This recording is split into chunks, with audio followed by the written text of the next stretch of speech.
అందరికీ నమస్కారం. Welcome to it's you TV. ప్రస్తుతం మనతో పాటు ఉన్నారు ప్రముఖ ఆధ్యాత్మికవేత్త ప్రొఫెసర్ డాక్టర్ ముల్లపూడి సత్యనారాయణ మూర్తి గారు. గురుగారితో మాట్లాడి మరిన్ని విషయాలు తెలుసుకునే ప్రయత్నం చేద్దాం. అంతకంటే ముందు ఇటువంటి ఆధ్యాత్మికపరమైన వీడియోస్ కోసం ఇప్పుడే మన ఛానల్ని సబ్స్క్రైబ్ చేసుకోండి. నమస్కారం గురుగారు. నమస్కారం మా దాక్షాయిని.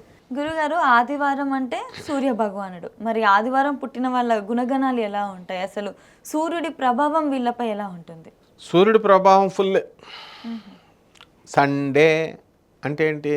ఆదివారము. సూర్యుడు అధిపతి.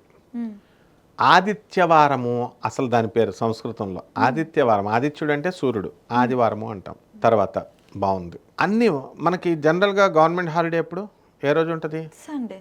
మరి శనివారం ఆదివారం నాడు ఎలా పుడతారు జనం? ఆదివారం నాడు పుట్టడానికి కూడా సెలవు రోజులను పుట్టారు వీళ్ళు.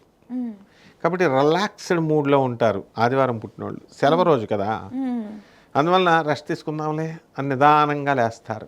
కానీ ఈ యొక్క ఆదివారము సూర్యుడు నవగ్రహాలకి అధిపతి కాబట్టి ఆయన మొత్తం అందరికీ లీడర్. కాబట్టి ఆదివారం నాడు పుట్టినటువంటి వాళ్ళు వాళ్ళే లీడర్గా ఉంటారు.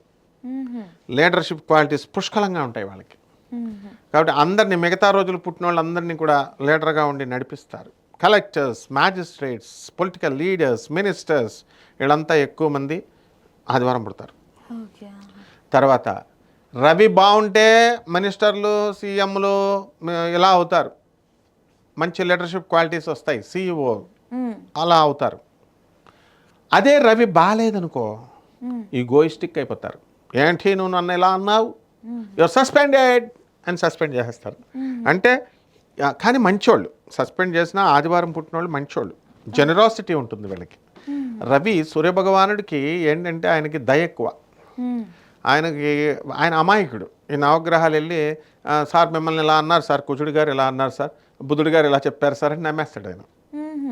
కమిటీ పెడదాం, ఇన్వెస్టిగేషన్ పెడదాం, ఇంటర్వ్యూలు, ఎంక్వైరీ కమిషన్లు వేద్దాం రిటైర్డ్ జడ్జితో అని ఏం ఆలోచించాడు ఆయన. నమ్మేస్తారు. అందుకే చూడు నువ్వు ఎక్కువ ఆఫీసర్స్, ఎక్కువ టాప్ లెవెల్ IAS ఆఫీసర్లు కానీ మినిస్టర్లు కానీ వాళ్ళు ఎంత తెలివైన వాళ్ళు, బాగా చదువుకొని చక్కగా IAS ఆఫీసర్లు అవుతారు వాళ్ళు. కానీ కింద వాళ్ళు వచ్చి అటెండర్ గారు వచ్చి సార్ మిమ్మల్ని ఇలా అంటున్నారు సార్, అలా అంటున్నారు సార్ అంటే వీడు చెప్తున్నాడా ఎంక్వైరీ చేద్దామని చూడరు. వాళ్ళు ఎవరో ఒకరినో ఇద్దరినో నమ్ముకుంటారు. వాళ్ళు చెప్పినయే నమ్మేస్తారు. ఇక బ్లైండ్గా నమ్మేస్తారు. ఇది ఒకటి మైనస్ పాయింట్. అంటే ఆదివారం నాడు పుట్టిన వాళ్ళు ఎవరైనా సరే మన మీద ఎవరైనా చెప్పారనుకో వాళ్ళు ఇంకా ఇంటర్వ్యూలు చేసుకోరు, ఇంకా నమ్మేస్తారు. మనం తిట్టలేదురా మొగుడా నిన్ను అన్నా సరే వినరు. ఇంకా నువ్వు నన్ను అనుంటావు లేకపోతే వాడు ఎందుకు చెప్తాడంటారు. కానీ మనుషులు మంచోళ్ళు, దాన ధర్మాలు ఎక్కువ చేస్తారు, దయా గుణం ఎక్కువ ఉంటుంది సూర్యుడికి. శనీశ్వరుడి మీద ఆయనకి నల్లగా పుట్టాడని కోపంతో, ఛాయాదేవి మీద కోపంతో ఆయన ఏం చెయ్యాలని చేయలేదు. కానీ సమాజంలో ఇలా నన్ను అనుకుంటారు, చీప్ అయిపోతాను అని చెప్పేసి ఛాయాదేవిని వదిలేస్తాడు. శనీశ్వరుడు వచ్చి తన తండ్రిని కూడా చూడకుండా మర్యాదగా కొన్ని ఆఫర్లు ఇస్తాడు, వినకపోతే 6 ఇచ్చేస్తాడు. అందుకని శనివారం పుట్టినటువంటి వాళ్ళ చేతిలో ఈ ఆదివారం వాళ్ళు తన్నులు తింటూ ఉంటారనమాట. అంటే మోసపోతూ ఉంటారు. కాబట్టి ఆదివారం పుట్టినటువంటి వాళ్ళు శనివారం వాళ్ళు జోలికి వెళ్ళకూడదు. అంటే ఏం చేయరు, మర్యాదగా చెప్తారు వాళ్ళు, వినకపోతే గొడవలు అవుతాయని అర్థం. తర్వాత ఈ యొక్క రవి మనకి గొప్ప గొప్ప ఉద్యోగాల్లో వీళ్ళు ఎక్కువగా కరణాలు, మున్సబులు, ఒక గ్రామ పాలనాధికారులు, ఒక పార్టీ అధ్యక్షులుగా, ఇవన్నీ కూడా వీళ్ళు ఒక కంపెనీకి హెడ్గా, ఒక టీమ్ లీడర్గా, ఒక కాలేజీలో స్టూడెంట్స్ని మనం వేసినప్పుడు ఒక 4 స్టూడెంట్స్ని మనం మీరంతా కలిసి ప్రాజెక్ట్ చేయండి అంటే వీడు టీమ్ లీడర్గా ఉంటాడు ఆదివారం పుట్టినాడు. సో ఇలాగా ఇవన్నీ కూడా ఉంటాయి. అండ్ నెక్స్ట్ ఏంటంటే వీళ్ళు ఎప్పుడు కూడా సీరియస్గా ఉంటారు, గంభీరంగా. అమ్మో దగ్గరికి వెళ్తే కొడతారేమో అన్నట్టు ఉంటారు. ఇప్పుడు ఎన్టీ రామారావు గారు మంచి ఎత్తుగా లావుగా ఉండేవారు. ఎక్కడికైనా వెళ్ళారనుకో ఆయన కుర్చీ వెంటనే వేసేస్తాం. ఎందుకు? అమ్మో ఇంత పెద్ద పర్సనాలిటీ, లావుగా ఉన్నారు, ఎత్తుగా ఉన్నారు, కొడతారేమో. అసలు ఎన్టీ రామారావు గారు షూట్లో కూర్చుంటే షూటింగ్లో ఎవరు కూడా, మిగతా వాళ్ళు ఎవరు కూడా షూట్లో రావడానికి భయపడతారు ఆ పర్సనాలిటీ చూసి. అదే సన్నగా బక్కగా ఉంటే వాళ్ళ కుర్చీ కూడా ఏరు. ఎందుకు? పర్లేదు ఏం చేయలే అని. ఈ రవి నక్షత్రంలో పుట్టినటువంటి వాళ్ళు, కృత్తిక ఇలాంటి నక్షత్రాలు కొన్ని ఉన్నాయి. ఆదివారం పుట్టినటువంటి వాళ్ళు వీళ్ళు మంచి గంభీరమైన ఇది ఉంటుంది. ఒకవేళ సన్నంగా ఉన్న వాయిస్ బాగుంటుంది, మంచి పవర్ఫుల్గా వీళ్ళు లీడ్ చేస్తారు. వాళ్ళ మాట బొటన వేళ్ళు ఇలా వంగదు వాళ్ళకి, ఇలా స్ట్రైట్ ఉంటుంది. కాబట్టి ఇంకా అసలు ఎట్టి పరిస్థితుల్లో మన మాట వినేది ఉండదు. వాళ్ళకి మనం వెళ్ళిపోయి నమస్కారం సార్ మీకు సరెండర్ అయిపోయాం అంటే అప్పుడు పని చేసి పెడతారు. అలా కాకుండా మనం కనుక వెళ్ళి వాళ్ళతో వితండవాదం చేస్తే దొబ్బే అంటారు. ఆ రకంగా ఈ యొక్క ఆదివారం నాడు పుట్టినటువంటి వాళ్ళకందరికీ కూడా లక్కీ నెంబర్స్ 1, 10 అండ్ 19. అలాగే ఆదివారము తర్వాత మంగళవారము అదృష్టమైనటువంటి దినాలు. కలర్ వచ్చేసరికి ఆరెంజ్ కలర్ అండ్ రెడ్ కలర్లకి ఇది.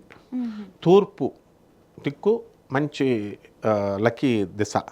కావాల్సి చూసుకోండి, కావాల్సి చెక్ చేసుకోండి. ఆదివారం నాడు పుట్టిన వాళ్ళందరికీ ఎక్కువగా విశాఖపట్నం, భువనేశ్వర్, కల్కటా ఇటు సైడ్ నుంచి లాభాలు వస్తాయి. అదే పడమర వైపు వెళ్ళమని చూద్దాం, గుజరాత్ అటు సైడ్ వెళ్ళమని లాస్ అయిపోతారు వాళ్ళు. కాబట్టి ఈ ఆదివారం నాడు పుట్టిన వాళ్ళకి జుట్టు తక్కువగా ఉంటుంది. ఒకవేళ ఉన్నా ముందు బాగున్న జుట్టు ఊడిపోయిన తర్వాత. వేడి శరీరం, సో ఈ వేడికి మొత్తం లోపల ఆర్గన్స్ అన్నీ కూడా కాలిపోతాయి అన్నమాట. అందువలన వీళ్ళు ఎప్పుడు కూడా ఎట్టి పరిస్థితుల్లో ఆదివారం పుట్టిన వాళ్ళు మందు కానీ ముట్టుకోవడం ఇలాంటివి తాగరు. గుడ్ హ్యాబిట్స్ ఉంటాయి వీళ్ళకి. They don't take non vegetarian food and alcohol. అయితే కొంతమంది తీసుకుంటున్నారు అంటే వాళ్ళు వేరే కులాల్లో పుట్టడం వల్ల వాళ్ళు అది తినాలి అలవాటు అయిపోయి అలా తింటారు తప్ప, బట్ పర్సనల్గా ఆదివారం పుట్టిన వాళ్ళకి ఎక్కువగా ఈ ఫుడ్ మీద ఎక్కువ ఇంట్రెస్ట్ ఉండదు. తర్వాత నెక్స్ట్ ఏంటంటే ఆరోగ్యం భాస్కరాదిత్యత్ అన్నారు. ఫుల్ ఆరోగ్యం ఉంటుంది వీళ్ళకి. వీళ్ళు చేసేటటువంటి ఆరాధన సూర్యభగవానుడికి సూర్య నమస్కారాలు బాగా చేస్తారు. అండ్ ఆరోగ్యం 100 సంవత్సరాలు బతికేస్తారమ్మా వీళ్ళు, ఇంచుమించు 90 దాటేసి. ఒక ఆమెను నేను చూశాను, ప్రతి మనిషి తెలుసుకోవాల్సింది, తలకాయ మామూలుగా ఉంది, చాలా ఇంటెలిజెంట్గా మాట్లాడుతుంది, లోపల బాడీ అంతా కూడా సన్నగా అయిపోయి నా వేలంతా అయిపోయింది, కానీ ఇంకా బతుకుతుంది ఆమె. యూరిన్ ఏమో ప్యాకెట్స్ పెట్టారు అక్కడ. మనందరం కూడా అలాగే అయిపోతాం చచ్చిపోయేటప్పుడు, వార్ధక్యం అంత పవర్ఫుల్. కానీ ఆమె బ్రెయిన్ పనిచేస్తుంది. అంటే 100 సంవత్సరాల దగ్గరగా వెళ్ళిపోతుంది, 90 దాటింది బ్యాటింగ్. కాబట్టి ఈ పరిస్థితుల్లో కూడా నన్ను ఎందుకు నాయనా ఇంకా దేవుడు నన్ను తీసుకెళ్ళట్లేదు అంటే, ఇంకా ఉండవా అంటే ఏమంటుంది, కదలలేకపోతున్నాను. వాళ్ళ పిల్లడు కోడలు చాలా మంచి ఆవిడ మోసుకెళ్ళి బాత్రూంలో కూర్చోబెట్టి సేవ చేస్తుంది. అట్లా అన్ని సంవత్సరాల వరకు బతికేస్తారు ఆదివారం వాళ్ళు, ఆదివారం పుట్టిన వాళ్ళు. గురుగారు వీళ్ళు ఏ రంగంలో బాగా రాణిస్తారు? రాజకీయ రంగం, ఫుల్ రాజకీయ రంగంలో పొలిటీషియన్స్ అంతా వీళ్ళే అవుతారు. పాలిటిక్స్ ప్లే చేయడం తెలుసు వీళ్ళకి బాగా. డివైడ్ అండ్ రూల్ పాలసీ బాగా తెలుసు వీళ్ళకి. అందువలన ఇక్కడ ఇలా ఇప్పుడు ఒక ఆవిడ ఉండేవారు కృష్ణానగర్లో, పొలిటికల్ లీడర్, ఆదివారం పుట్టింది. చిన్న సైజ్ పొలిటికల్ లీడర్. ఆ బస్తీకి ఫుల్ పైసలు ఉన్నాయి. వాళ్ళ దగ్గరికి 2 వచ్చేవారు. ఏమనేది ఒక ఆమెతో, నువ్వే సెక్రటరీ అనేది అని వెళ్ళిపోయిన తర్వాత, ఏంటంటే మొన్న నన్ను సెక్రటరీ అన్నావుగా, ఇప్పుడు మహిళా సంఘం చిన్న మహిళా మండలికి, ఇప్పుడు ఆమెను అంటున్నావు ఏంటంటే ఉత్తినే అన్నాను నేను అని. పాలిటిక్స్ అనమాట. అట్లా వీళ్ళకి మ్యానిపులేటివ్ స్కిల్స్ ఎక్కువ ఉంటాయి. కొంతమందికి రవి బాగాలేని వాళ్ళకి, బట్ రవి బాగున్న వాళ్ళకి వాడు డైరెక్ట్ చెప్తాడు మొహం మీద, I don't want to do for you, నువ్వు స్ట్రైట్ ఫార్వర్డ్ ఉంటారు చూసావా, అది రవి పుట్టినటువంటి వాళ్ళకి. సో వ్యాపారాల్లో కూడా గోధుమల పంట, ధాన్యాలు, వ్యవసాయము, తర్వాత చక్కటి ఈ యొక్క కూల్ డ్రింకులు, పాల వ్యాపారాలు, ఈ వ్యాపారాలన్నీ కూడా బ్రహ్మాండంగా చేస్తారమ్మా. వీళ్ళు ఏ దేవత ఆరాధన చేస్తారు? ప్రత్యక్ష దేవుడు సూర్యభగవానుడు. ఆ సూర్యభగవానుడికి చేసుకోవాలా. తెల్ల జిల్లేడు చెట్టు పువ్వులు తెచ్చుకొని సూర్యభగవానుడికి చేసుకోవాలా. అదేవిధంగా మేడి చెట్టుకు పూజ చేయాలా, దత్తాత్రేయుడికి చేయాలి. వీళ్ళంతా కూడా ఆ మేడి చెట్టును పెంచితే కుండీలో వేసుకొని ఇంట్లో ఆ మొదల్లో, మేడి చెట్టు మొదల్లో అనఘాదేవి, దత్తాత్రేయ స్వామి వారు, 64 యోగిని గణాలు ఉంటాయి. వీళ్ళు ఆదిత్య హృదయం చదవాలి. గురుదేవుడైనటువంటి దత్తాత్రేయ స్వామి వారి యొక్క పారాయణ చేసుకోవాలి. ఇవి చేసుకుంటే వాళ్ళు సూపర్ స్టార్స్ అయిపోతారన్నమాట. మహేష్ బాబు ఆదివారమే మహేష్ బాబులా అయిపోతారు.